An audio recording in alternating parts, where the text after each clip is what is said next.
O título é provocante mesmo pelo seguinte: eu faço parte de um programa de pós-graduação e atualmente a minha tese, ou o meu projeto de tese, é sobre a justificação das intervenções humanitárias em nome de direitos humanos. E quando a gente fala sobre qualquer uso da força na arena internacional, existe uma grande confusão sobre o que é realmente uma intervenção humanitária, sobre o que é realmente uma guerra com uma causa justa, e o que é baseado em legítima defesa, o que é baseado em combate ao terrorismo. Então tem toda uma analíticazinha, tem toda uma legislação e um direito já positivo que os estados adotam, que a gente confunde muito. Então eu tenho estudado isso porque, na verdade, eu tenho também buscado uma justificativa, eu tenho tentado estudar a justiça das intervenções. E aí, a convite dos meninos aqui da UFPA, que agradeço bastante pelo convite, eu considero esse grupo que está organizando aqui um grupo que oxigena os professores, oxigena a minha geração, e me dá muita felicidade de ver, 8, 10 garotos tão interessados em filosofia do direito e organizando um evento como esse. Na minha época, não é tão distante, mas já tem um tempinho, você falar de autores como o próprio Dworkin, dentre outros, nos bancos de graduação e até mesmo nas decisões judiciais, quando eu entrei na pós-graduação aqui na UFPA, ainda era vamos dizer assim, o início de começar a se adotar essas leituras. Tanto que as publicações que existiam ainda eram restritas. Então, para mim, é muito satisfatório ver, por exemplo, que a maioria da plateia é composta por alunos de graduação que estão aqui presentes. Então, parabéns pela organização, viu? Para mim é muito interessante estar aqui, tá?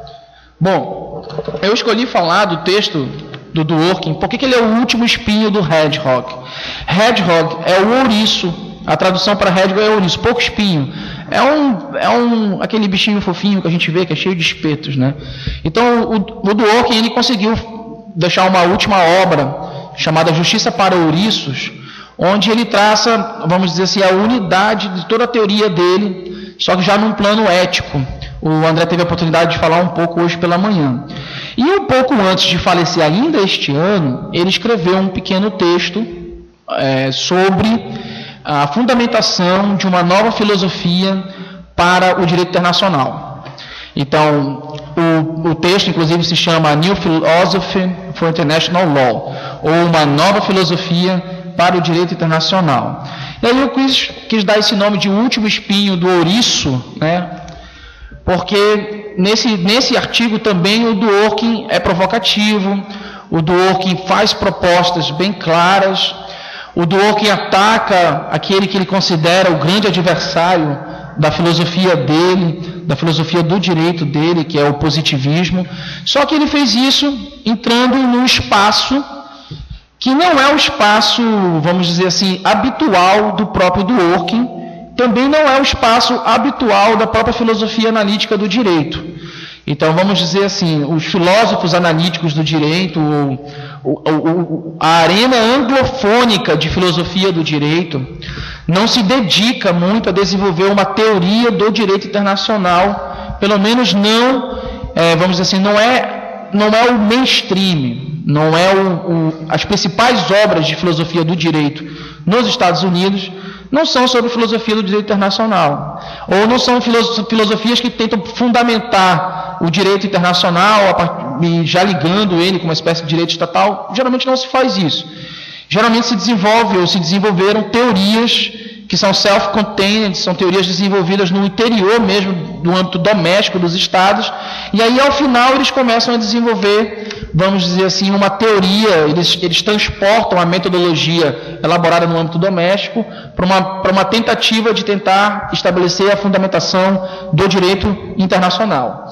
Então, vamos dizer assim, o Dworkin ele não fez diferente do que outros grandes teóricos, até mesmo da filosofia política e da filosofia do direito, nesse caso específico norte-americana, fizeram. Só para título de exemplo, o grande escrito que nós temos sobre direito internacional público, da filosofia política, no meu entendimento, que é A Paz Perpétua, do Kant, é um texto considerado um texto menor no conjunto da obra do Kant. Então, a minha intenção hoje, aqui com vocês, é a seguinte: eu quero expor as principais ideias desse texto que o Dworkin apresenta, quero fazer algumas observações metodológicas sobre a escolha e a teoria que ele tenta propor, e quero provocar por vocês para que a gente possa pensar aí as possíveis críticas. Então é um texto tão novo que você não vai encontrar na literatura, é um texto que está em inglês apenas, ainda não foi traduzido para o português. Você não vai encontrar uma obra tão grande de comentadores sobre esse texto, por exemplo, como você encontraria para o resto das obras do Dworkin. Inclusive o Dworkin tem um livro de comentário, eu queria lembrar isso porque enquanto o André falava pela parte da manhã, tem um livro de comentadores do Dworkin dizendo assim: por que Dworkin não responde a seus críticos? Não sei se tu te lembras desse também. Então, mas enfim, eu começo então. Eu digo aqui, curiosamente, não em tom acadêmico, mas literário, assim, de retomar, que Dworkin seguiu acima dos grandes filósofos políticos e jurídicos, desde a modernidade guardam para o final as suas posições sobre justiça global, tá? E direito internacional. Antes de Dworkin, o não menos filósofo importante, aliás, o mais importante filósofo da filosofia analítica e da teoria política no mundo anglofônico, John Rawls, nos deixou como uma última obra o Direito dos Povos. Habermas, que é um filósofo também continental e muito importante, com uma obra vasta, já no final de sua obra, tem se dedicado à expansão da democracia e da soberania popular para além das fronteiras nacionais. Bem antes desses gigantes, Kant, na série de escritos políticos sobre a filosofia da história, dedicou-se à ideia de uma administração universal do direito em que a paz fosse o fim último da razão. Então, não sei se vocês já tiveram contato, Kant tem um textozinho falado A Paz Perpétua.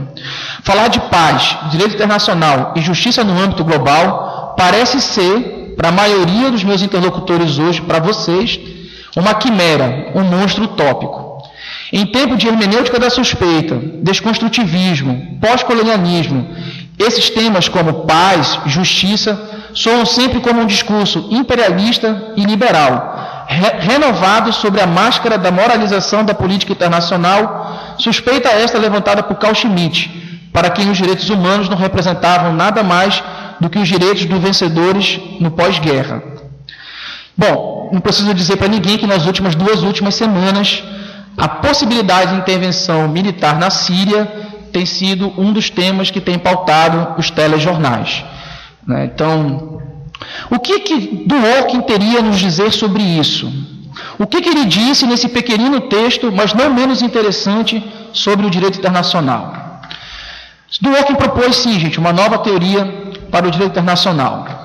Ele traz em seu texto uma imagem comum de que quando nós estamos estudando o direito internacional, há um grande tédio, ausência de sentido e ceticismo em relação à existência e propósito desse ramo do direito. Inclusive, é uma das cadeiras menos prestigiadas nos bancos de graduação. Se vocês forem parar para ver, ao longo da graduação, pouco se fala sobre direito internacional, apesar de a política hoje ser uma política global, apesar de você precisar saber como é que funciona o comércio internacional, apesar de que as decisões que são tomadas no âmbito global influenciam no âmbito doméstico, a gente pouco estuda, a gente está mais interessado, talvez, naqueles elementos das outras disciplinas jurídicas, como o direito penal, direito civil 1, que tocam mais a gente, está mais interessado em saber como é que a gente consegue uma indenização por dano do que necessariamente como é que funciona o sistema internacional de segurança coletiva. Tá. Questões sobre se existe o direito internacional, se tal direito é capaz de ser vinculante para as nações, se as regras do direito internacional são semelhantes às regras do direito interno, se as nações podem ser responsabilizadas e punidas por descumprirem tais regras, são questões que inquietaram o ouriço, Dworkin. Segundo ele, estas são questões que ainda permanecem não respondidas, e a ausência de tal resposta tem reflexos sobre importantes considerações e questões que ainda não foram plenamente respondidas. Qual é o status legal de agentes terroristas da Al-Qaeda e do Talibã sobre a Convenção de Genebra? Aliás, o que seria Guantánamo? Né? Há um inimigo não combatente que é protegido por tais convenções? O que justifica uma intervenção humanitária? Por que tais questões continuam sem respostas ou, ainda, se respondidas, porque elas são tão insatisfatórias? Dworkin tem um diagnóstico para isso. E aí eu faço aqui é um comentário que não está muito ligado ao dogma da interpretação dworkiniana. Bom, Dworkin, ele poderia ter feito algum tipo de psicanálise. Aí temos uma especialista aqui. Por quê? Ele tem um grave problema. Toda vez que ele encontra algum erro, algum defeito no cenário do direito, ele reputa esse defeito ao positivismo. E se essas questões do direito internacional ainda não foram respondidas, segundo Dworkin, elas não foram respondidas porque prevalece ou predomina na teoria do direito internacional uma espécie de positivismo. Esse positivismo, evidentemente, está ligado àquele que foi o seu grande mentor e o sujeito com quem ele se dedicou a vida inteira para refutar, Hart. Né? Para sempre, Hart está na cabeça de Dworkin, assim como Heidegger está na cabeça de vários outros autores. É sempre Hércules enfrentando a Hidra, na metáfora usada por Marcelo Neves. É sempre o ouriço e a raposa, na metáfora que o próprio Dworkin faz questão de citar em Justice for Hedgehogs. Faço essas remissões apenas para nos familiarizarmos com as grandes disputas filosóficas. Dworkin entende que o grande responsável pela ausência de posições satisfatórias a essas questões que eu elenquei até agora é o positivismo jurídico. Não o positivismo jurídico formal e atrelado à filosofia do sujeito de Kelsen, mas o positivismo jurídico analítico, para mim pragmático e sociológico de Hart. O debate Hart e Dworkin agora chega ao direito internacional, ainda, neste caso, que duplamente póstumo, porque o texto do Dworkin foi publicado depois da morte dele e Hart já morreu há muito tempo. Ou seja, Dworkin, antes de morrer, estava brigando com seu próprio fantasma. Estamos diante de uma briga de espólios. Com quem fica a herança agora? Meus caros, Hart e Dworkin não têm uma vasta dedicada obra ao direito internacional, mas ambos possuem grandes teorias sobre como explicar o direito, sobre o que define a existência do direito, sobre como se desenvolve a relação entre direito e outros sistemas normativos, sobretudo a moral, sobre como os juízes decidem, etc. A disputa agora, nesse MMA de fantasmas, nesse round póstumo, se dá entre a aplicação da concepção de direito de Hart ao direito internacional e a metodologia interpretativista de Dworkin. É o interpretativismo renovado na sua nova função de descobrir a unidade do valor levado ao direito internacional, que vai lidar não com o que Hart disse sobre o direito internacional, mas sobre o que os herdeiros, na tradição analítica de Hart, se apropriaram do mesmo. Segundo o conceito de direito, o sistema jurídico é formado, aí eu vou retomar para vocês um pouquinho, não sei se vocês conhecem o Hart. O Hart ele não é estudado, dificilmente numa graduação você lê o Hart. Talvez vocês, por todo esse interesse pela filosofia do direito, estejam cientes de quem é o Hart hoje. Mas se você for em qualquer banco de graduação, nas disciplinas os professores não conhecem, é comum os professores não conhecerem, e é comum também os alunos não terem conhecimento também. Essa é uma afirmação que eu faço por minha conta e responsabilidade.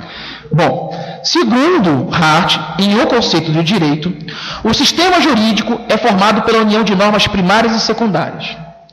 As normas primárias, aduz Hart, são aquelas que exigem dos seres humanos, ou que os indivíduos, pratiquem ou se abstenham de praticar certos atos, quer queiram, quer não. Já as normas secundárias, parasitárias em relação às primeiras, são aquelas em que os indivíduos podem, ao fazer certas coisas, introduzir novas normas do tipo principal, extinguir ou modificar normas antigas, ou determinar de várias formas sua incidência, ou ainda controlar a sua aplicação. As normas da primeira modalidade, portanto, são normas que impõem deveres, as normas da segunda modalidade outorgam poderes, sejam privados ou sejam públicos. Hart, na tentativa de justificar um conceito de direito que não seja única e exclusivamente baseado em ameaças do soberano, desenvolve esse conceito que é fortemente atrelado à filosofia da linguagem e a um certo tipo de epistemologia social. Nesse sistema proposto por Hart, há uma norma que ocupa um papel central. E é importante que eu cite isso. Por quê? Essa norma, que se chama norma de reconhecimento, é com base nela que os internacionalistas, aqueles pesquisadores, aqueles teóricos que buscam fundamentar o direito internacional, é com este conceito do Hart é que eles vão buscar no direito internacional uma norma de reconhecimento. O que seria essa norma de reconhecimento? Ela é uma norma que ocupa o papel de ser uma norma fundamental dentro do sistema jurídico. A norma de reconhecimento fundamenta o sistema. Ela determina os critérios de verificação da validade das demais normas, dá unidade ao sistema e determina a pertença de normas como um todo. Ela envolve, na teoria de Hart, o problema inerente todos os problemas inerentes ao estudo do direito, aqueles problemas que Haas aponta em sua obra o conceito do sistema jurídico. Então, a norma de reconhecimento, número 1, ela resolve o problema de existência, porque ela informa quais são os critérios que definem a existência de um sistema jurídico. Ela resolve o problema de identidade, porque ela informa quais são os critérios que determinam a que sistema pertence determinada lei. Ela informa o problema da estrutura, pois se há ela é a própria estrutura comum a todos os sistemas jurídicos. E ela também resolve problemas de conteúdo, embora, é claro, existam várias provocações, e se esse conjunto de soluções que a norma de reconhecimento dá, ela realmente dá. Eu não estou pretendendo fazer nesse primeiro momento uma crítica, eu estou dizendo o que ela busca solucionar. Ela também soluciona problemas de conteúdo, pois existem leis que de uma forma ou de outra estão presentes em todos os sistemas jurídicos ou em certas espécies de sistema. Segundo o próprio Hart, cito, a norma de reconhecimento só existe como uma prática complexa, embora normalmente harmoniosa e convergente, que envolve a identificação do direito pelos tribunais, autoridades e indivíduos privados, por meio da referência a determinados critérios. Sua existência é uma questão de fato. Essa questão de fato eu gostaria que vocês gravassem. Para Hart, é uma questão de uma convenção social que tem um certo recorte na história, um certo momento. A norma de reconhecimento é, antes de tudo, um fato social. Ou pelo menos como a maioria dos intérpretes comprou do Hart. A teoria de Hart reformula o positivismo de Austin, ao eliminar como elemento central do direito a ordem baseada em ameaças, introduzir elementos da filosofia da linguagem e análise do direito e destacar que toda norma jurídica prefaz uma dupla atitude do sujeito. A atitude do sujeito que compreende e aceita regras e a atitude do sujeito que observa essas regras e se move a partir de estímulos e respostas fornecidas por elas. E aí, é a pergunta que eu fiz, por exemplo, para o André de manhã, porque para mim, no fundo, quando você tem uma certa ideia de aceitabilidade, não dá para ficar só como se ele aceitasse a regra sem entender também um pouco do seu conteúdo. Mas isso é uma questão que a gente teria que discutir mais. É uma questão no interior da teoria do próprio Hart. A afirmação de que um sistema jurídico existe é assim uma declaração bifronte como Jano, que contempla, Jano é o deus grego que tem duas faces, ele olha para frente e para o passado. Então Hart também usa essa metáfora, essa mesma metáfora usada por Habermas também. Contempla tanto a obediência por parte dos cidadãos comuns, quanto a aceitação das normas secundárias pelas autoridades, que encaram tais normas como padrões críticos comuns para o comportamento oficial. Essa dualidade não deve nos surpreender, diz Hart, pois é apenas o reflexo da natureza complexa de um sistema jurídico. Ora, esse mesmo posicionamento sobre a norma de reconhecimento é o que a gente chama de legal positivism ou international legal positivism. O positivismo legal internacionalista vai buscar se apropriar deste conceito e levar esse conceito para uma fundamentação do direito internacional. Quando eles fazem essa apropriação e levam este conceito para o direito internacional, eles apontam que a norma de reconhecimento do direito internacional é o consentimento, ou o consenso existente entre os Estados que compõem o sistema internacional, consenso esse que é possível de ser visto em tratados internacionais, em normas de direito costumeiro, ou jus cogens e normas peremptórias de direito internacional. Tá? Essas quatro que eu acabei de citar, para quem ainda não fez a disciplina de direito internacional público, são as chamadas fontes do direito internacional público. O direito internacional público tem as seguintes fontes: os tratados internacionais, o próprio costume, quando ele é uma prática reiterada e aceita pelos Estados, e atualmente, recentemente, as chamadas normas peremptórias de direito internacional, que são normas conhecidas sobre a locução e os cognes. Tá? Segundo essa corrente do positivismo aplicado à arena internacional, o que fundamenta essas fontes e o que fundamenta o próprio direito internacional é o consentimento. E eu vou retornar a ele mais à frente. Apesar do desafio de que Hart se propôs de determinar o conceito de direito, Hart não tem um conceito de direito, ele tem o. Né? Isso faz uma distinção porque ele buscou dar a última palavra sobre isso, e teve essa pretensão. Hart não chegou a desenvolver a aplicação de sua teoria ao direito internacional. Embora o último capítulo de O Conceito de Direito trate desse tema, Hart se limitou a desenvolver argumentos em que refuta as objeções mais clássicas à possibilidade da existência do direito internacional. Por que é importante eu falar disso? Tá? Veja bem, Hart escreveu uma teoria que era focada a uma unidade política básica. Essa unidade política básica é o Estado nacional. Então ele tem o conceito de direito é desenvolvido para uma sociedade que tem delimitações territoriais, geográficas, culturais básicas. Tá? Ele não desenvolve isso para o direito internacional. Ocorre que, apesar de ele ter feito isso, ele tem, no último capítulo deste livro, uma análise sobre como seria possível pensar um direito internacional, embora ele não apresente. Nessa análise, ele refuta aquelas que seriam as objeções mais clássicas ao direito internacional, e eu vou listá-las aqui. Eu trago elas aqui pelo seguinte: a maioria das refutações que Dworkin vai fazer a esse corpo teórico, que eu vou tratar mais à frente, não se baseiam no que Hart efetivamente disse.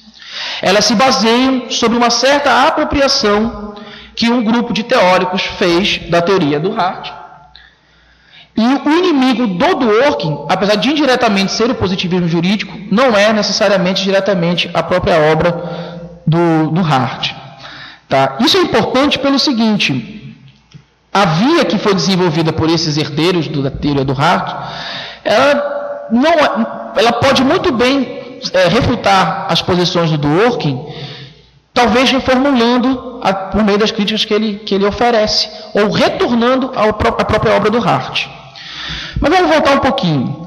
Olha o que Hart disse sobre o direito internacional. Bom, quanto ao argumento de que não é possível existir direito internacional, porque só poderia haver direito internacional se existisse uma aplicação centralizada das sanções do direito internacional. Esse é o clássico problema que permeia toda a tradição, até dos próprios filósofos políticos do justnaturalismo. Por exemplo, Locke: não haveria direito internacional porque não existe uma única autoridade capaz de aplicar o direito de forma centralizada. Ora, não há direito internacional porque não existem tribunais internacionais com força de sanção, não existe um corpo legislativo comum, não existe a possibilidade de haver uma vinculação do comportamento dos Estados ao que poderíamos chamar de direito internacional. O que Hart disse sobre isso? Ele disse o seguinte: ele refuta esse argumento, sustentando que numa concepção, esse argumento só se sustenta numa concepção de direito austiniana, de ordens do soberano baseado em ameaças. Quando você vê que o direito é fundamentado por sanções coercitivas, realmente você não poderia fundamentar nenhuma concepção de direito. Mas se você conseguir conceber o direito, ainda que seja o direito internacional, como um sistema de regras compartilhadas, ainda que ele não possua uma sanção centralizadora por algum órgão específico, então nós poderíamos dizer assim: não, é possível haver a existência de um direito internacional. Porque eu não tenho como controlar, ou não tenho como definir como critério de identificação da existência desse direito o fato de só não haver uma autoridade pública que centralize e organize a sanção. Existem outras formas de aplicação da sanção, outras formas de distribuição de sanções que não são aquelas clássicas desenvolvidas no interior de um Estado nacional, ou seja, aquela sanção monopolizada. Quanto ao argumento de que no direito internacional não haveriam normas de obrigação primária e uma condição de aplicação uniforme do direito, Hart também refuta esse argumento, afirmando que os truísmos do direito interno não se aplicam ao direito internacional. Quanto ao argumento de uma nação soberana que não se submete em hipótese alguma à obrigação, ou seja, Se você é soberano, não há como você se vincular de forma alguma a uma norma que não seja dada por você mesmo.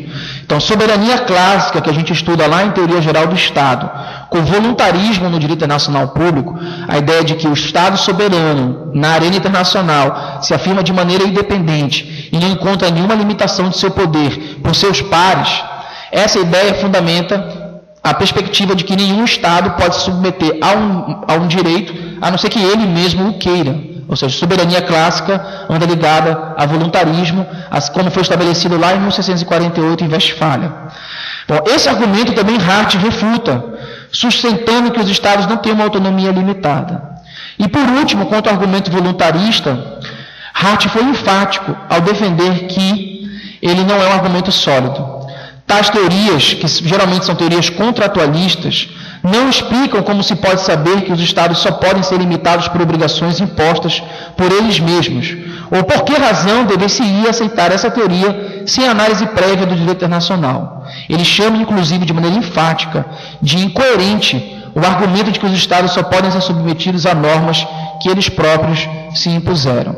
Isso aqui é interessante porque o argumento é o seguinte: se é possível eu pensar alguma espécie de submissão, é porque já existe uma norma prévia, da qual eu tenho que me interligar para eu ter que me submeter. Então é um argumento bastante interessante do Hart.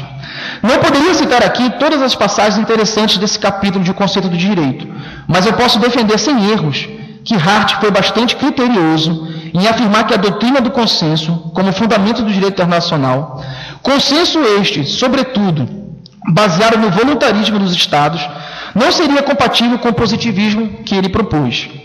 Isso porque, quase sempre quando se transporta essa fundamentação do consenso, se faz algo que o Hart, e aí é interessante, o Hart, seguindo também a tradição daqueles que pretendem fazer alguma fundamentação do direito internacional, ele diz que você não pode fazer analogias do caso interno com analogias no caso externo. O que significa isso? Qualquer tentativa de desenvolvimento de uma fundamentação do direito internacional que tente aplicar critérios que foram plenamente desenvolvidos no interior dos Estados modernos, ou seja, tente visualizar a estrutura do Estado nacional, do Estado soberano, do Estado moderno, e dessa estrutura tente explicar o direito internacional, essa teoria está fadada ao fracasso, porque ela não consegue identificar os critérios em que se desenvolve uma prática que é completamente distinta da prática jurídica que se desenvolve no âmbito interno dos Estados. Acerca do direito internacional, então, acerca do direito internacional público, retomo que para Hart não é necessário, e essa é uma afirmação forte, e ele diz isso numa passagem, nem buscar uma norma fundamental para o direito internacional. Imagine o seguinte, Hart tem uma passagem que ele diz aqui claramente que a norma de reconhecimento é uma espécie de luxo. Já chegaste a ler essa passagem, André? No finalzinho do texto ele diz assim: a norma de reconhecimento é um luxo que certos sistemas de direito possuem e que ela explica muito bem como é que funciona o direito no âmbito interno. Não é necessário para ter um conceito de direito no âmbito externo que eu consiga identificar uma norma de reconhecimento. Essa norma fundamental que eu expliquei para vocês há pouco. Bom, enfim, o fato dele ter escrito isso, o fato dele mesmo ter aplicado a teoria dele ao caso internacional, não implica em afirmar, disso não se segue, que outros autores, outros estudiosos, outros pesquisadores retomem as posições centrais defendidas nesta obra e resolvam buscar uma fundamentação para o direito internacional público, utilizando-se dos conceitos que Hart forneceu. Eu posso até citar para vocês, por exemplo, na teoria das relações internacionais, existe um teórico chamado Hadley Bull, da escola inglesa, em que ele cita numa passagem o Hart também, dizendo que o consentimento ele é o fundamento da norma de reconhecimento no direito internacional. É uma passagem bem curta, um capítulo bem curto num livro chamado A Sociedade Anárquica, é onde ele explica que existe uma espécie de sociedade na arena internacional, mas que não é a mesma sociedade que seria a sociedade civil no âmbito interno dos Estados. Bom, queridos, foi necessário ir até Hart e trazer os senhores suas posições centrais, porque o autor da envergadura dele inspira projetos e adversários. Assim como outros filósofos, por exemplo, Pogge, que elaborou um cosmopolitismo inspirado em uma teoria da justiça, juristas e filósofos contemporâneos buscam elaborar teorias do direito internacional pautadas na possibilidade de encontrar uma norma de reconhecimento que, de forma suprema e última, as duas características da norma de reconhecimento, fundamente o direito internacional. Neste sentido, Samantha Benson e outros autores do que podemos destacar como positivismo legal internacional buscam aplicar o ferramental teórico de Hart ao direito internacional. Segundo Dworkin, o positivismo e sua tradição alcançariam o direito internacional por meio da teoria de que o consentimento entre os Estados representaria a norma de reconhecimento que Hart não havia vislumbrado em sua análise do direito internacional. Então, o adversário de Dworkin nesse texto, o último vanguard, né, a última luta que Dworkin fez um pouco antes de falecer, é justamente com esses teóricos que tentam fundamentar o direito internacional na ideia de que o fundamento do direito internacional é o consenso, ou o fato do consenso que os Estados dão a tratados internacionais, a normas de direito costumeiro e os códigos. O consentimento dos Estados seria, então, o fundamento último e supremo do direito internacional. Poderia se provar isso a partir de tratados e convenções internacionais, como, por exemplo, o artigo 38, número 1, do Estatuto da Corte Internacional de Justiça, que trata, inclusive, sobre as fontes do direito internacional. Então, para vocês, não sei se vocês já tiveram a oportunidade, o Estatuto da Corte Internacional de Justiça fala que a primeira fonte são os tratados, a segunda fonte são os costumes, a terceira fonte são as normas peremptórias de direito internacional, a saber, ius cogens. A cada final dos incisos que vão enumerando as fontes, ele cita sempre a ideia de consentimento. Tá? Bom, o fundamento do direito internacional no consentimento teria, segundo Dworkin, até a aparente vantagem de dissolver o paradoxo entre soberania e obrigação de obedecer ao direito.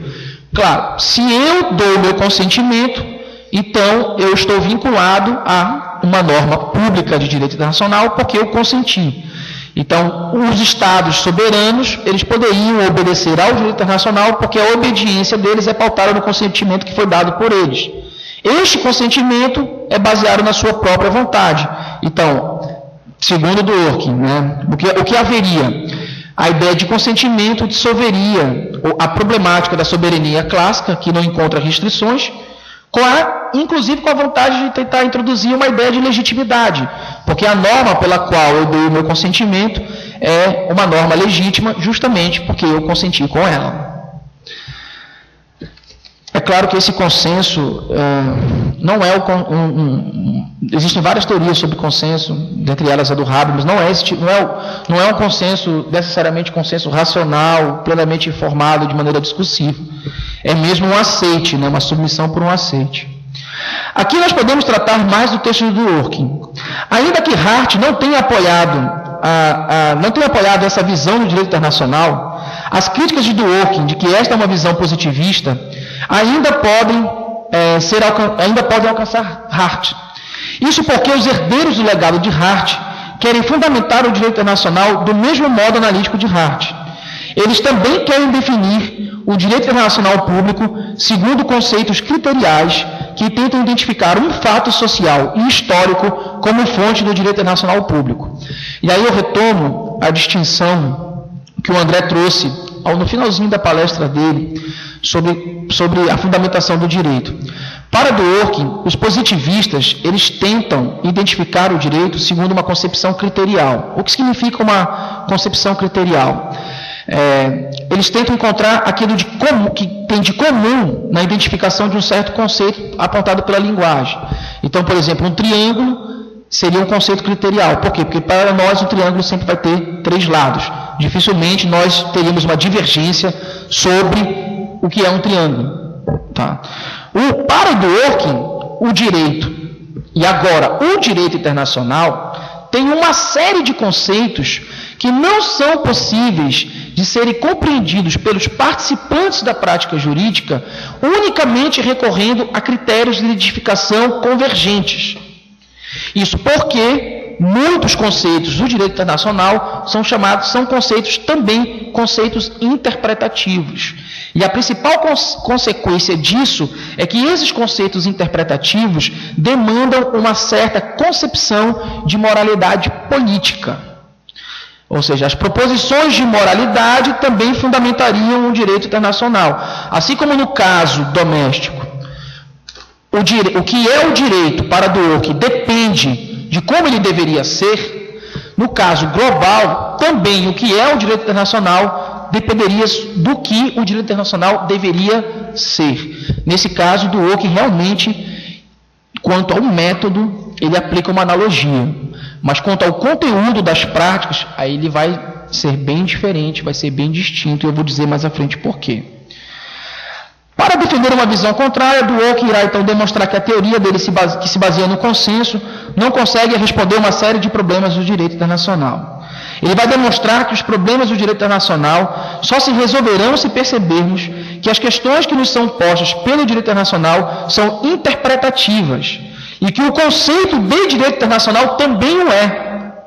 E que precisamos encontrar uma interpretação que nos mostre um princípio capaz de demonstrar o direito internacional como sendo uma prática interpretativa, e aí esse finalzinho do que eu vou dizer é algo que você não encontrava de maneira tão explícita nas obras anteriores. É uma prática interpretativa com valor. A ideia de unidade do valor ou de uma fundamentação última com base num valor que interconecta todas as práticas e que dá uma fundamentação substantiva do que deve ser feito, ele desenvolveu já no final da sua carreira, talvez da justiça justiça de toga, mas sobretudo do justiça para ouriços, que é o objeto da palestra do professor Paulo Clautal amanhã. Por isso eu não vou me deter muito em reconstruir o que tem lá no conteúdo da justiça para ouriços para falar aqui do meu tema, tá? Bom, Dworkin faz primeiro críticas ao consentimento. A estratégia argumentativa dele é a seguinte: você diz que é o consentimento que fundamenta o direito internacional? Então tudo bem, eu vou te mostrar alguns problemas que o consentimento tem. O maior dos problemas é este: o consentimento ele é circular. Quando o Estado adere a uma certa prática ou resolve concordar com certa norma de direito internacional público e ele o faz por consentimento, você não consegue me explicar por que ele consentiu. Você não consegue me explicar qual é a razão suficiente para que ele concorde com um tratado, para que ele concorde com uma para que ele concorde com uma prática costumeira e para que ele aceite até mesmo uma norma peremptória que ele não deu assentimento dele.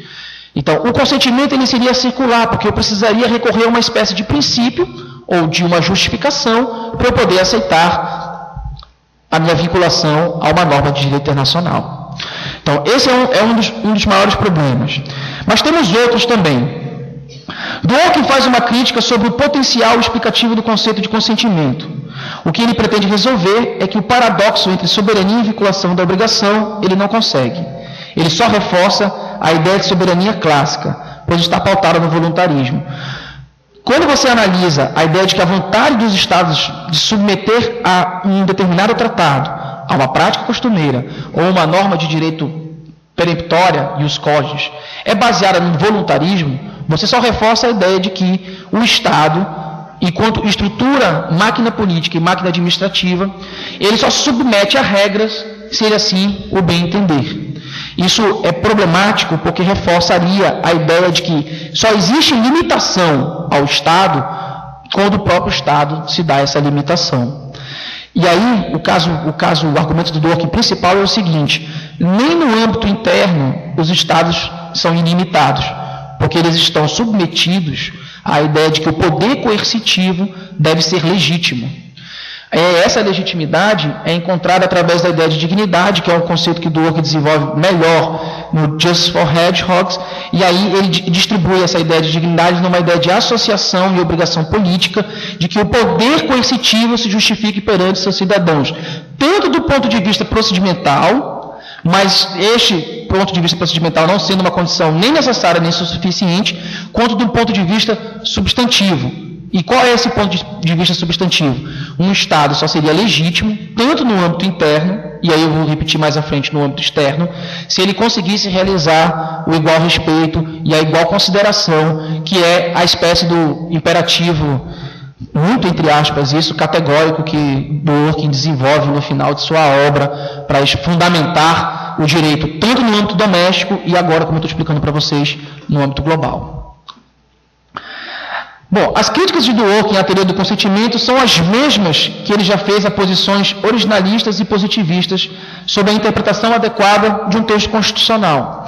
Além dessas duas que eu fiz para vocês sobre, vamos colocar aqui no primeiro plano, a primeira referente à circularidade e a segunda referente à legitimidade, o Dworkin tem uma série de exemplos factuais para tentar dizer que o consentimento não é suficiente. Por exemplo, um tratado internacional como a Carta das Nações Unidas, que foi assinado em 1945. Ele tem fundamento, ele é direito internacional porque ele foi dado pelo consentimento dos Estados. Pois bem, você conseguiria definir se o consentimento que esses Estados deram a esta norma, Carta das Nações, Declaração Universal dos Direitos Humanos, você conseguiria definir qual é a abrangência e o conteúdo desse consentimento? Em que sentido? Vamos pegar o exemplo de uma norma que existe na Carta das Nações, que é aquela que diz que os Estados são proibidos de interferir na integridade territorial e na independência política dos Estados membros das Nações Unidas. Qual seria o conteúdo do conceito ou da expressão integridade territorial? O que ela significaria? Qual seria o conteúdo da expressão independência política? É o conteúdo daqueles sujeitos que foram signatários em 1945 ou faz sentido para nós hoje? Como é que eu devo interpretar esse tipo de norma? O consentimento não seria suficiente para me dizer como é que eu devo compreender a própria aplicação da norma hoje. É algo que ele já fez e já desenvolveu quando ele estudou, vamos dizer assim, como é possível fundamentar regras, casos de direito constitucional e assim por diante. Bom, o consentimento não consegue explicar o que torna o Estado vinculado ao direito internacional, tampouco como o direito internacional seria vinculante àqueles que não deram seu consentimento no plano dos fatos. Ainda não oferece uma orientação sobre que estándares são necessários para se tornar um Estado participante do direito internacional. Como saber no que consentiram os Estados? Como definir qual é o conteúdo desse consentimento? Essas dificuldades que emergem são todas que emergem do consentimento tomado como fato, são enormes. Consideramos o exemplo dado por Dworkin. O artigo 2.4 da Carta das Nações Unidas nos informa sobre a questão da proibição da violação da integridade territorial. E aí eu fiz o exemplo para vocês. Qual é o sentido do uso da força? Qual é o sentido de integridade territorial? Não é um sentido interpretativo. Seria como você tentar definir qual é o sentido de dignidade humana. Ou qual é o sentido da liberdade de expressão, previsto no artigo 5º da Constituição Republicana de 88. Não é possível responder a essas questões sem apelar ao consentimento originário dado pelos signatários da Carta das Nações Unidas em 45. Não é possível saber, diz Dworkin, no que exatamente eles consentiram. No caso do direito internacional, não é possível saber sequer se o consentimento dado pelos Estados realmente emanou dos cidadãos. Ainda, se pudéssemos determinar o sentido que tal norma teve para os Estados signatários à época, a decisão tomada no passado vincularia os atuais Estados e cidadãos signatários? Seria uma norma ainda vigente? A teoria do consentimento é incapaz de responder essas questões. E, para respondê-las, necessariamente ela teria que empreender uma interpretação. Ou seja, assim como no caso doméstico, as questões de direito são questões interpretativas, também no direito internacional, as questões de direito seriam questões interpretativas. Se são questões interpretativas, eu preciso ter princípios morais fundamentando.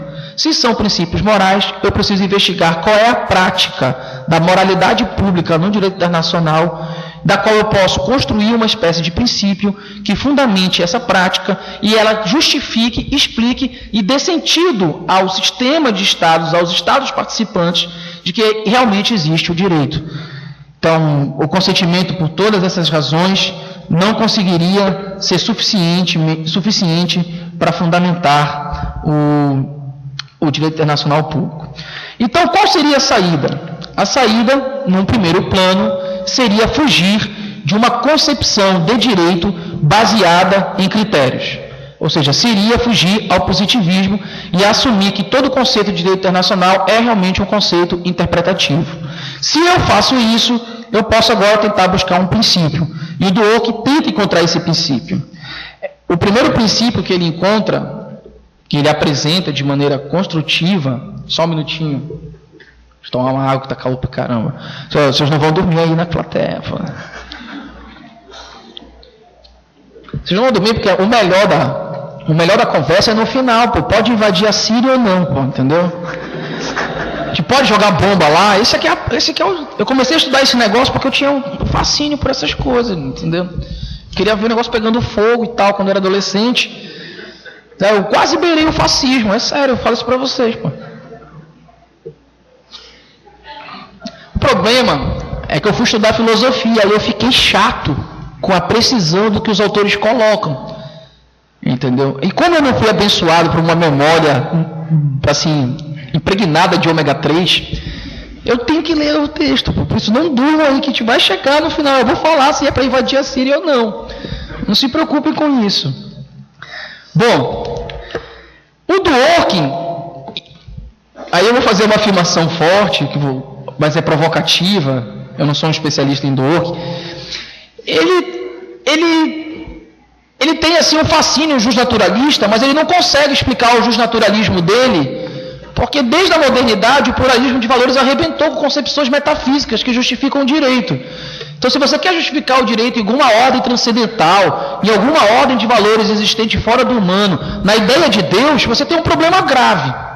Então ele tenta usar toda a estratégia dele interpretativista, que está inserido na prática, está inserido nas trocas, está inserido naquilo que os participantes compreendem sobre o direito, para no final introduzir princípios que são claramente os princípios da tradição justnaturalista.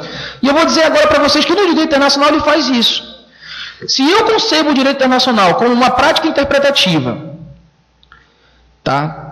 Eu tenho que olhar para a história e para a tradição do direito internacional e ver ali nele onde é que eu posso encontrar um princípio capaz de justificar a moralidade pública internacional que dá fundamentação ao direito internacional. E aí qual que ele busca? Ele vai lá para a tradição justnaturalista do século XVII, em 1700, século XVIII. E ele faz questão de dizer isso no texto. Ele diz claramente, nós precisamos retornar a 1600 e a 1700 e olhar como os estudiosos do direito, no caso, justnaturalistas Soares, Grossio, Pufendorf, essa turma, ele não dá nome aos bois, mas é essa turma, como eles fundamentavam a questão da guerra justa, como eles fundamentavam a intervenção, como eles fundamentavam a cooperação. Aí em seguida ele diz, nós temos que olhar agora também para os romanos e os gentio, ou seja, o direito que se desenvolveu mais no final do Império Romano. Quando a gente vai até esse momento, a gente descobre o seguinte, que apesar de Westfália, 1648, para quem não sabe, Westfália foi quando os europeus resolveram parar de se matar por mais de 40 anos ou mais e estabeleceram um chamado sistema de potências. Foi ali que se desenvolveu o conceito clássico de teoria da soberania, teoria do Estado e assim por diante. Tá. Lá em 1648, não foi só os Estados soberanos que se desenvolveram num sistema, entre aspas, cooperativo, pautado no balanço e no equilíbrio de poderes. Lá também se desenvolveu um conceito que é o conceito de justificação do poder coercitivo. Os Estados só seriam legítimos à medida que eles justificam o seu poder coercitivo diante dos cidadãos que lhe pertencem. Então, por que justificar o poder coercitivo? Porque, e aí eu tenho que dar um pouquinho para trás, eu não vou falar muito, mas segundo Dworkin, nós temos dois tipos de princípios éticos que conduzem a nossa vida. O primeiro deles é um dever para comigo mesmo, de viver a minha vida da melhor maneira possível que eu poderia ter vivido. E nesse caso, para mim, Dworkin é um perfeccionista, porque você não pode desperdiçar a sua vida, embora você não tenha, eu não tenha como te impor algum modo de vida, nenhuma outra pessoa possa te impor, você tem o dever de fazer da sua vida a melhor vida possível que poderia ter sido feita. Então você tem um dever de quando você falha com isso, você falha consigo mesmo. E você também falha com os outros. Quando você falha com os outros, quando você interfere, na vida dos outros, não permitindo que os outros consigam realizar esse ideal de autenticidade. Então, se no plano ético o Dworkin tem autenticidade e a responsabilidade, é preciso que na organização política a coercibilidade, que é o elemento central que emerge na formação dos Estados modernos, se justifique perante esse indivíduo que pretende realizar plenamente a sua vida no plano da sua existência, da sua autenticidade, e se justifique perante a sociedade. Então, essa dupla justificação com relação à coercitividade se traduz num dever que o Estado tem de apresentar razões ao seu cidadão. Até aí, eu não estou dizendo nenhuma novidade, porque isso já está nos textos do Dworkin para trás. Qual é a novidade? O Dworkin vai dizer o seguinte: olha, quando você olha para a Westfália e vê que isso aqui se desenvolveu no âmbito interno, você vai entender o seguinte também, que desse dever de justificação do poder coercitivo no âmbito interno, emerge um segundo dever, sucedâneo, um dever de cooperação internacional, de tal forma que o sistema internacional duplamente justifique a coerção dos Estados no âmbito interno e justifique o fato de os Estados viverem num sistema cooperativo. Eu tenho 10 minutos, não vale isso, cara. Está ferindo igual respeito e consideração. O André teve 2 horas, pô. E eu sou diferente, eu sou o handicap, pô. Putz, que isso? Tá falando sério? Bom, então eu vou reduzir a minha fala para o seguinte. Isso foi culpa do Hart, né? Para defender o Hart, porque eu gosto mais dele do que do Dworkin, eu perdi muito tempo falando do Hart. Então, olha lá. Esse dever de responsabilização e reforço mútuo faz com que haja um princípio específico no direito internacional e que fundamenta o direito internacional. Eu não tenho a tradução desse princípio para vocês. O nome do princípio é Principle of Salience. Salience é um falso cognato. Eu não posso falar princípio da saliência. E aí eu fui estudar o que era o salience. Salience é usado na linguagem. Eu primeiro pensei, não, isso é uma coisa da filosofia da linguagem, só pode ser, pô. Onde é que o sujeito pariu esse tipo de coisa? Aí eu fui lá ver. Quando eu fui ver, salience tem realmente na filosofia da linguagem. Salience é o critério utilizado, é uma espécie de padrão utilizado para o seguinte, para determinar quais temas são importantes quando os falantes estão em divergência. Ele estabelece uma ordem de importância entre aquilo que é relevante para os sujeitos de uma determinada prática. Aí eu pensei, não, então saliência, ou salience, só pode ser... Desligou esse microfone, é assim, quando termina os 10 minutos, desliga o microfone? Alô, não, tá me ouvindo aí? Isso que é coerção, olha a justificação, hein? Mas olha só, tô brincando, cara. Vocês veem que eu me prendo mais aspectos não cognitivos, né? Desculpem. Bom, vamos lá. Olha só, esse princípio, ele diz o seguinte, e eu não posso terminar a minha fala sem falar dele. Ah, memória. Espera aí. Vai ter 20 e poucos minutos de perguntas. Ah, tu queres 20 minutos de pergunta? Tá aqui, a extração do princípio. Tá aqui. Vamos chegar neles. Eu tinha tantas, tá aqui. Qual é o princípio? O princípio diz o seguinte. Por isso que tem que estar no papel. Olha o tamanho do princípio, não é nada sintético. Olha o tamanho. Se um número significativo de estados representando uma significativa população, esse é o princípio que o Dworkin tem para fundamentar o direito internacional, para fundamentar tudo, a ideia de que eu devo apoiar o direito internacional, a ideia de que o sistema é cooperativo, a ideia de que quando o Estado descumpre com essas regras eu posso intervir nele. Olha o princípio.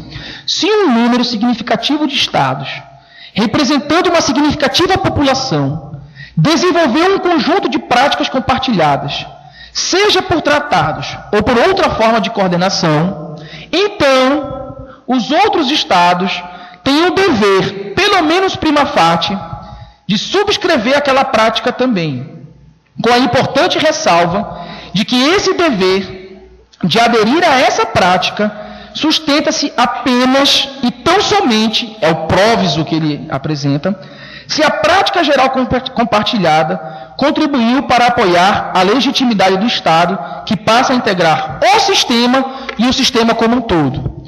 Então, são dois princípios para o direito internacional. O primeiro é o seguinte: numa comunidade de Estados, que emerge lá em Westfália, na tradição do direito natural, eu digo o seguinte: o Estado só é legítimo quando ele justifica a coerção diante do seu cidadão. Isso, na teoria do Ockham, resumindo, é quando ele respeita a dignidade dele.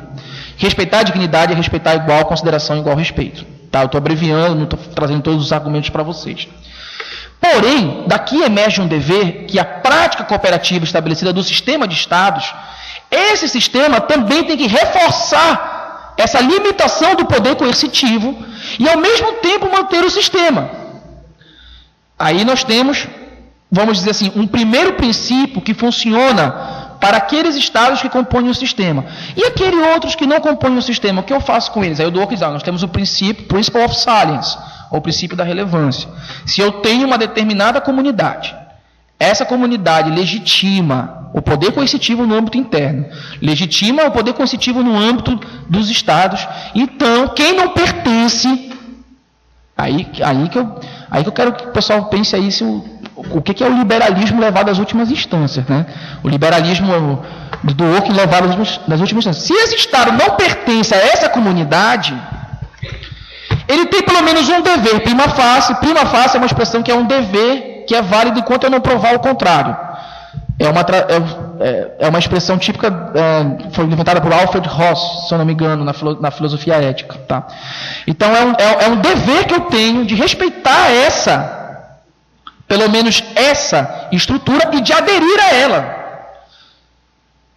Tá? Desde que, quando eu faça a minha adesão, também o poder coercitivo no âmbito interno, do meu Estado, seja justificado perante o meu cidadão e perante a comunidade de Estados. Então, com base nesses dois princípios, eu consigo, número 1, explicar por que os Estados aderem às fontes tradicionais do direito internacional, ou seja, por que eles celebram tratados, por que eles celebram convenções, por que eles aceitam normas de ius cogens, segundo o Ockham. Com base nesse princípio, eu resolvo o problema das intervenções humanitárias. Por quê? Bom, porque eu tenho um princípio moral que deve ser a base da fundamentação do direito interno e do direito internacional, e qualquer outra espécie de interpretação que não seja em conformidade com ela é uma interpretação que não tem uma fundamentação que respeita o cidadão.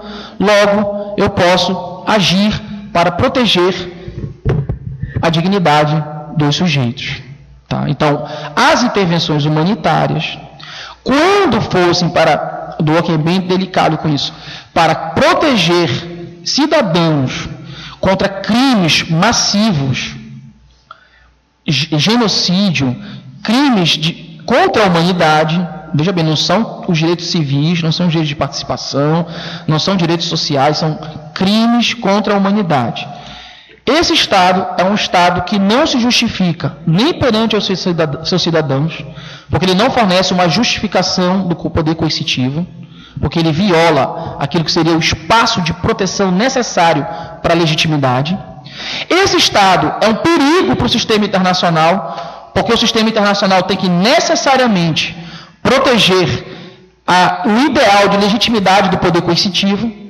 Logo, eu estou autorizado a fazer uma intervenção. Tá? Então, no caso da Síria, o do Ockham, se estivesse vivo, eu vou agora psicografar ele, ele diria para vocês: Obama pode invadir. Invade e tira o Bashar al-Assad de lá. Então, gente, muito obrigado pela paciência. Tá? Quem quiser mais informações, eu vou tentar traduzir esse texto numa forma de resenha.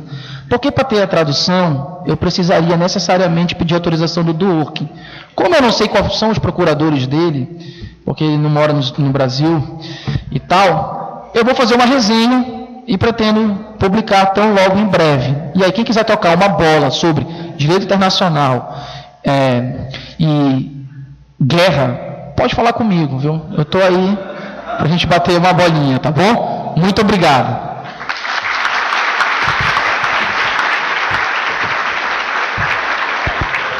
Agora, nas perguntas eu vou poder falar sobre o texto, né? Claro. Tá. Obrigado, Davi. Muito obrigado pela palestra, realmente muito, muito interessante.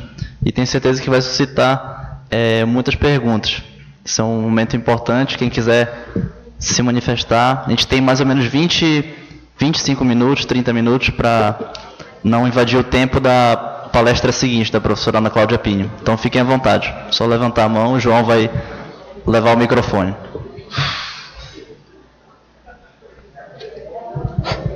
Eu tô ferrado. Ei, André, só te dizer uma coisa. É 20 minutos para pergunta.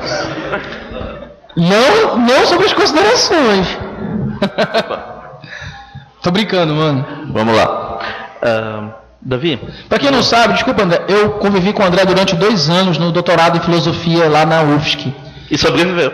E a gente desenvolveu uma intimidade que me permite pedir arrego para ele, entendeu? Eu não vou responder.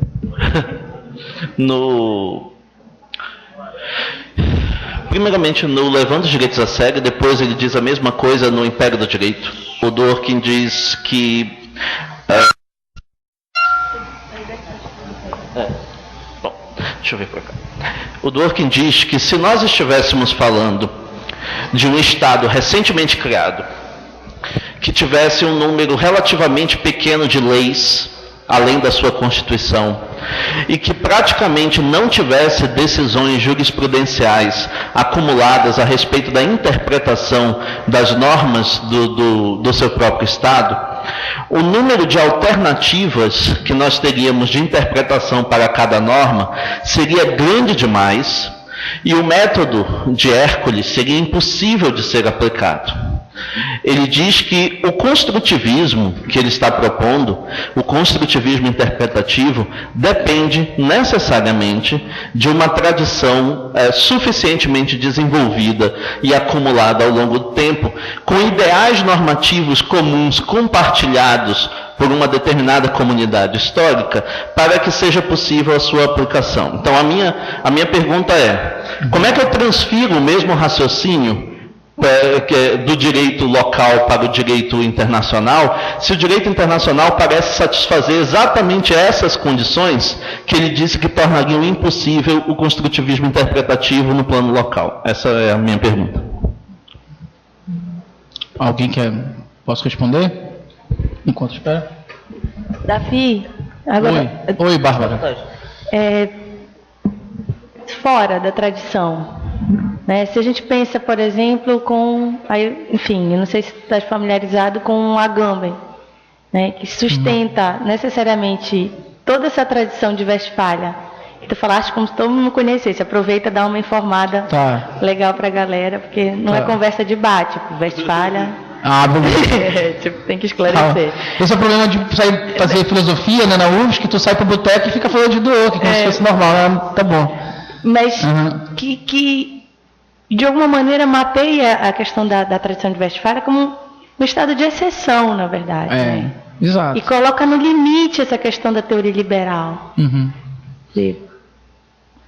É uma caricatura gigantesca dizer que Westfália tem princípios de legitimação da coerção política. Isso aí, eu não concordo com o Dworkin nesse aspecto. Pois é, de alguma maneira parece que tem uma recuperação aí do Ius Imperium romano, assim. O André não vai ficar muito satisfeito com essa minha afirmação, mas é um pouco nesse sentido, não tem muita diferença entre os republicanos e os democratas, em termos de política de segurança internacional nos Estados Unidos. É o que tem se demonstrado ao longo do tempo. Mas aí, como é que ele não pensa sobre isso? Quer dizer, ele não chega nem a refletir sobre essa questão do estado de exceção, de como isso se afirma ou isso foi afirmado, como tu falaste, de uma maneira peremptória. Eu acho que eu queria te dar mais espaço para falar um pouquinho dessa justificativa do Dworkin.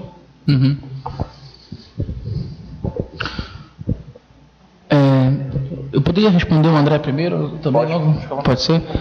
André, num texto excelente, muito anterior a esse texto da filosofia por o direito internacional do Dworkin, um internacionalista analisou a possibilidade do interpretativismo ser elevado ao direito internacional. E aí ele fez questão de se basear no Império do Direito e trazer que lá no Império do Direito uma prática jurídica, que é uma prática interpretativa, tem pelo menos 3 etapas. E eu acho que até tu sabes melhor do que eu isso. Essas etapas perfazem a ideia de que você tem uma prática compartilhada prévia, né? A elaboração de normas nessa prática e uma espécie de equilíbrio reflexivo, né? Após a elaboração você reflete sobre a prática.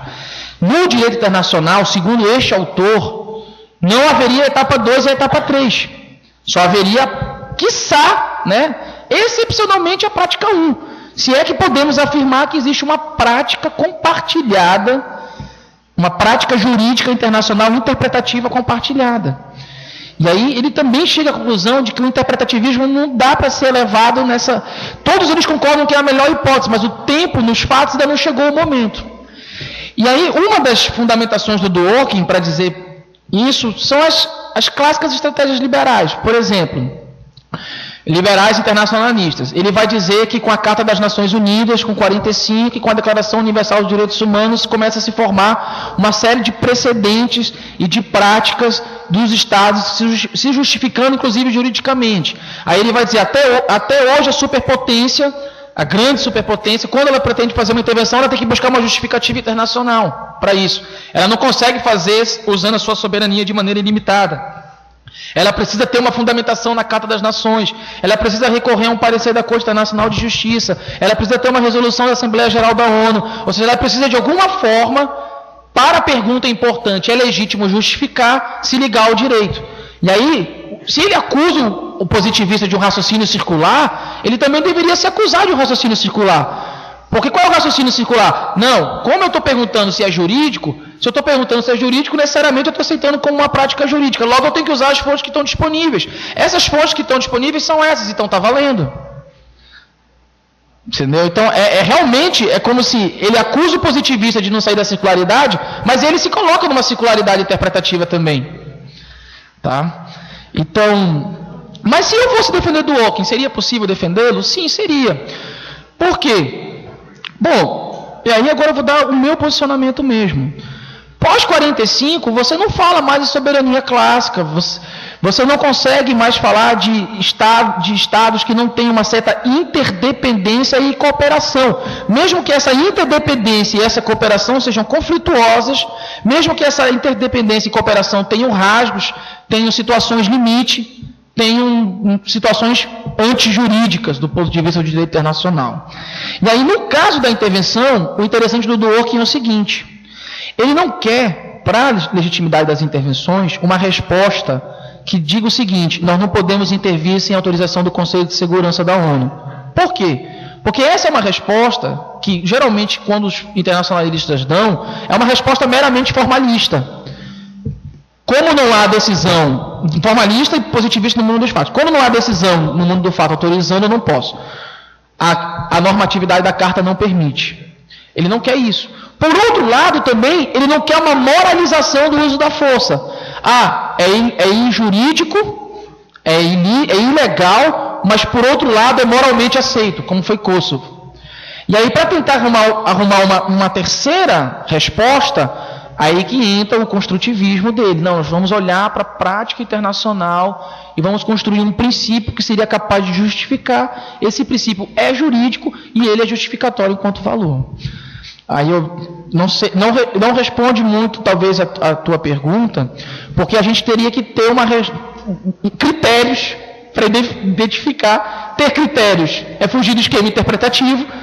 Quando você adentra o esquema interpretativo, você vê que é possível fazê-lo. Então, seria mais ou menos essa resposta que eu daria. Com relação à pergunta da professora Bárbara,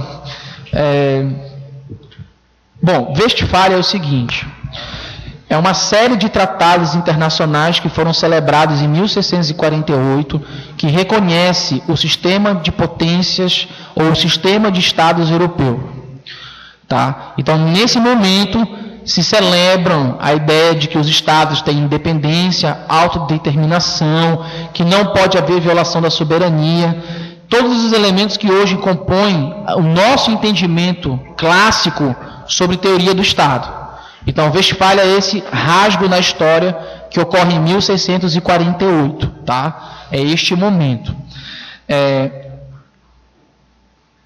Westfália, para mim, é mais um modus operandi do que um consenso normativo sobre certas questões. O que significa isso? Os cansados da guerra, o sistema de potências resolve elaborar uma espécie de equilíbrio entre potências com, vamos dizer assim, uma espécie de composição de regras básicas que são suficientes para que nós não nos matemos reciprocamente. Não é bem necessariamente um consenso sobre a necessidade da convivência compartilhada do sistema de potências ou dos estados. Não é isso. É realmente uma trégua, um apaziguamento em função do cansaço com relação à violência recíproca. Então, como é que eu posso dizer que esse momento de exceção, esse momento que não é um momento que nós poderíamos dizer de convergência sobre normas, mas muito mais um pacto estratégico para que a gente possa preservar, em certo aspecto, a nossa existência, como é que desse momento eu posso extrair a ideia de que esse é um sistema que tem uma certa normatividade que reforça a limitação do poder coercitivo no âmbito interno? Essa é uma crítica forte, né? Eu não poderia fazer essa... Se você olhar para a história de Westfália, é o contrário. Tá? Então, realmente, o exemplo que eu acho que o Dworkin usou foi um exemplo infeliz.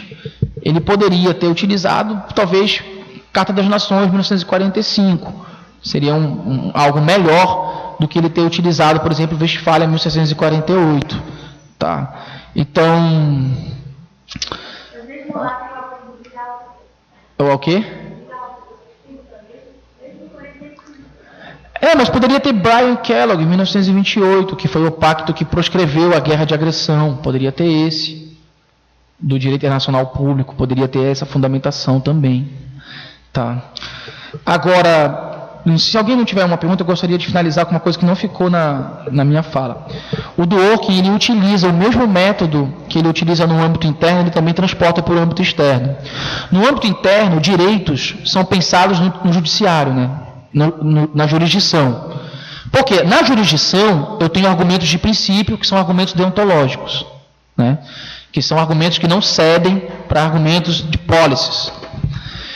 Na arena internacional eu não tenho um tribunal internacional. Aí o que o Dworkin faz, ele diz assim, não, então eu vou imaginar um tribunal imaginário onde eu possa exigir e extrair um princípio. E aí ele não tem o Hércules como ele tem no internacional, mas ele inventou o tribunal, dessa vez, como um esquema hipotético de extração de princípios. Eu não tenho nada contra o experimento hipotético de extração de princípios, mas é porque a ausência de um tribunal vinculante faz com que essa prática que o André falou, que é importante para a extração no âmbito interno, não possa ser configurada da mesma forma no âmbito externo. Portanto, de onde eu tiraria os princípios necessariamente? Bom. Tem uma pergunta. Pois não. Davi, a teoria do Dworkin me pareceu muito adequada para resolver problemas, conflitos internacionais, quando você tem dois polos muito definidos. Ou seja, eu tenho de um lado um país que é agressor da dignidade do Estado e por isso ele não se justifica, não se legitima e permite a invasão, e por outro tenho outros países que compõem a prática internacional, que tem a obrigação de manter essa dignidade, enfim, todo a consequência que tem o argumento dele. Entretanto, eu não consigo vislumbrar uma saída para quando esses polos não estão muito bem definidos, como, por exemplo, a questão dos danos aos microestados, aqueles estados insulares que estão desaparecendo em função, por exemplo, dos danos ambientais, que são de responsabilidade coletiva. Sim. Nesse sentido, como ficaria a questão da proteção da dignidade desses estados, que a violação não vem propriamente deles, mas da comunidade internacional? Como ficaria a questão do direito, já estou começando a viajar, mas um direito individual de um Estado ante um direito global da comunidade internacional? Como o Dworkin conseguiria resolver esse problema quando os polos de dano não estão muito bem definidos? Não, ele tem uma resposta para isso, né? O meu fascínio para Hart que estragou tudo, mas olha só. O Dworkin faz uma série de homologias entre o caso interno e o caso externo. Tá? Homologias que eu estou dizendo é realmente olhar para a experiência que ele teve no âmbito doméstico e extrair. A única homologia que ele não faz é realmente o princípio Silence Principle, que é algo assim que, vamos dizer assim, comprova que ele não estava pensando só na prática interna. Mas ele diz o seguinte: nós temos algumas questões de direito internacional que são questões trunfos, são direitos. Esses direitos estão com base nisso que a gente falou, são direitos que preservam a dignidade e que devem justificar e legitimar o poder coercitivo do âmbito interno. Mas nós também temos nesse diagnóstico global uma série de riscos iminentes, como risco ambiental, nós temos um problema de catástrofes naturais, nós temos problemas de ordem econômica.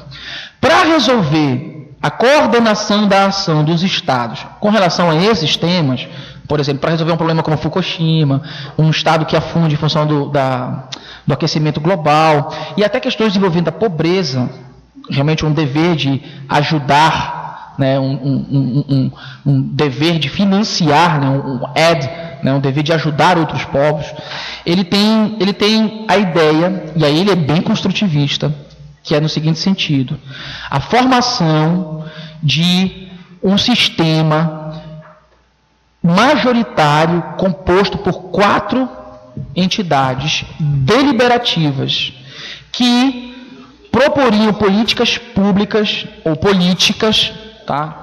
Não políticas públicas, tantos especialistas, talvez eu não deva falar em termos tão precisos, políticas de coordenação da ação dos Estados-membros do sistema para resolver estes problemas. Detalhe, que são problemas que, embora sejam reais, não são exigíveis na corte imaginária que ele propôs. Então, ao mesmo tempo que o Dworkin propõe isso, ele tem uma visão muito restrita de quais direitos podem ser a quais direitos podem ser atribuídos à coercibilidade, special rights, segundo ele. Mas veja bem, como é que fica o problema da pobreza, o problema do dano ambiental, o problema do aquecimento, esses grandes problemas de riscos compartilhados intersubjetivamente? Fica da seguinte maneira: um sistema majoritário, tal qual ele imaginou para a democracia no âmbito interno, composto por 4 unidades: Conselho de Segurança, Assembleia Geral, Estados e organismos internacionais, e, após a propositura da lei ou da política mediante lei, uma ratificação ou uma análise da legalidade dessa lei pela Corte Internacional de Justiça. Tá? Então, no campo desses problemas, ele propõe um sistema majoritário composto por 4 unidades. Como esse sistema vai se organizar, a votação e a representação no âmbito dele, ele morreu antes de dizer, mas ele propôs, ou seja, a teoria, de certo aspecto, ela não é incompleta, ela pode ser insatisfatória, ela pode estar equivocada, mas ela também tentou resolver esse problema. Então ele tem um sistema para isso, tá? Onde esse tipo de problema seria deliberado lá. Como ficaria o sistema regional para ele? Eu acho interessante isso, né? Com tantas, a União Europeia entraria nesse 4º grupo, por exemplo, sistemas macro-regionais entrariam num desses polos de formação de vontade majoritária. Então, de novo, tem Conselho de Segurança, ele defende uma pequena reforma, tem Assembleia Geral das Nações, que já existe, organismos internacionais interestatais, aí entra polos como a União Europeia, grandes blocos regionais de integração, e por último, esses 3 deliberando e submetendo a deliberação deles para o tribunal. É engraçado, né? Os caras vão deliberar e vão sujeitar a decisão para uma corte para saber se é legítima ou não a política que foi deliberada por eles. Mas é o sistema que ele imagina. Não, mas digo assim, por exemplo, o sistema interamericano, como ele entraria? Entraria integrado num desses 4 grupos.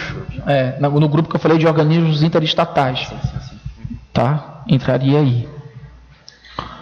Olha, eu vou dizer para vocês que, para mim, na minha humilde avaliação, com relação sobretudo às intervenções, o Dworkin está tentando sair do formalismo e do autoritarismo do Conselho de Segurança e não recair numa justificação ética da guerra, meramente ética. Ele está tentando dar uma solução. Então, isso ele tem um mérito. Eu acho só que ele demorou muito para chegar lá. né? Ele não se dedicou a essas questões a vida toda dele. Ele poderia ter produzido muito. Ele era um intelectual ativo, envolvido em todas as principais questões da República Americana. E em relação à política externa, ele quase não se manifestou, com exceção do Is Democracy Possible Here, né? Que é onde ele critica o Bush, né? Mas ele não se manifesta no termo de um construtivismo global, né? Ele não se manifesta assim. Para quem tiver interesse, tem concepções alternativas bastante interessantes. O Direito dos Povos, de John Rawls. Meu amigo André não gosta, mas vale a pena ler. E nós temos também, para quem tiver interesse, e a área que eu mais transito, os escritos internacionalistas do Habermas. Quem tiver interesse por Habermas, também estou aberto a conversar.